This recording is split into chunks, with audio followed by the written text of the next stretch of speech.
The struggle in Lebanon is not about domestic politics. It is about domestic politics as part of a much larger regional picture. Is Lebanon still an Arab state in the core of the Sunni Arab world? Or is Lebanon being sucked into the Iranian Shiite sphere of influence? We, like the Saudis, the Egyptians and the Jordanians, want to keep Lebanon part of the Arab world. Israel now is a strange partner of the Sunni Arabs against the Shiites and the Iranians. But this alliance that we have with Egypt, Saudi Arabia, and Jordan against Iran and Shiite influence is an alliance that I call an alliance of anxiety. The Saudis, the Egyptians, and the Jordanians are not nearly as confident as the Iranians and Hezbollah are about the future. Listen to how Ahmadinejad speaks. Listen to Nasrallah. This air, this aura of self-assurance. Time is on our side. This is Shiite time. The Sunnis are in retreat. And they are hardly as confident and self-assured as the Iranians and their allies are. So Israel's allies in this regard, as I say, an alliance of anxiety, a rather weak reed. They can rely on Israel to stand up to Iran, I think a lot more than Israel can rely on them to do the same. סגן שר החוץ דני אילון לחץ את ידו של הנסיך הסעודי טורקי אל-פייסל במהלך כנס ביטחון שהתקיים במינכן שבגרמניה. אילון התנגד לפיצול הפאנל נוכח הטענה כי הנסיך הסעודי סירב לשבת עמו בפאנל, וכך נולדה לחיצת היד הדרמטית. Well, since Mr. Turki Al-Faisal called into question my integrity, then I would offer something which is very simple. If indeed it wasn't him who objected to my being here together with him, I would welcome him to shake my outstretched hand right here. And if it's too difficult for you to come up here, I will come down to you. Would you be willing to do that?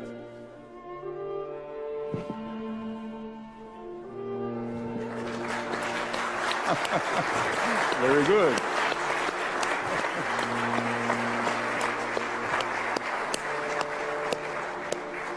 There is a chance, there is a chance. Good, I'm very glad. מהי עמדתכם באשר לסעודיה?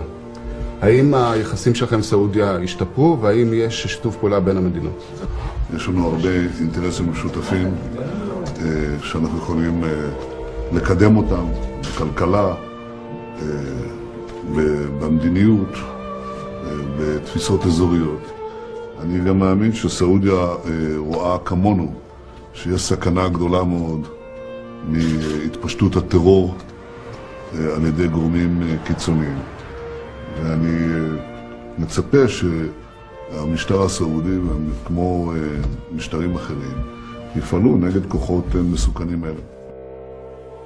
No wonder that none other than David Ben-Gurion and Moshe Sharet Chertok met senior Saudi advisors in London in the 30s of the last century, seeking in vain a dialogue. Ben-Gurion told Hafiz Wahaba, a senior royal court advisor, an Egyptian by the way, all the court advisors of the Ibn Saud were non-Saudis, for reasons I'm sure you will understand, that only King Ibn Saud was capable of effecting a historic rapprochement between the Arabs and the Jews of Palestine.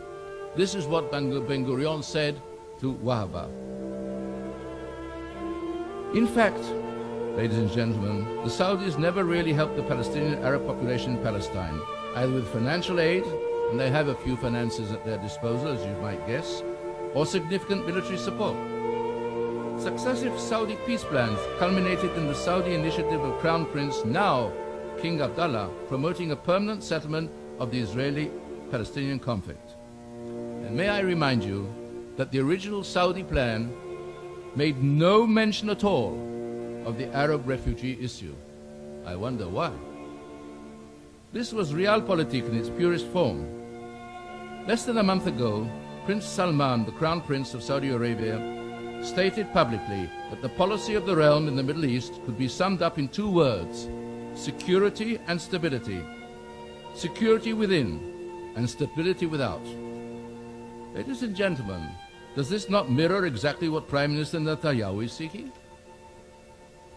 Kahanov reveals in his book that during the Second World War, two Saudi princes, both kings of King Ibn Saud, the founder of the dynasty, were treated in Hadassah Hospital on Mount Scopus. One, Prince Mansour, later became the first Minister of Defense of the kingdom. The second wrote a glowing letter of thanks to the hospital on Royal House official news notepaper, praising the treatment he received from the doctors and nurses at the time. His name was Fahd, who later became king in 1985 and was the immediate predecessor of the current monarch who mounted the throne in 2002. Now, none of these two medical patients could have gone to Hadassah without the express approval of Ibn Saud. There are numerous items in the book proving that the Saudis never supported the Palestinian cause with money or arms. Ibn Saud viewed the Palestinian national movements as potential threats to stability in the region. And King Abdallah of today now seeks a swift end to the Palestinian problem as he accepts Israel's legitimacy.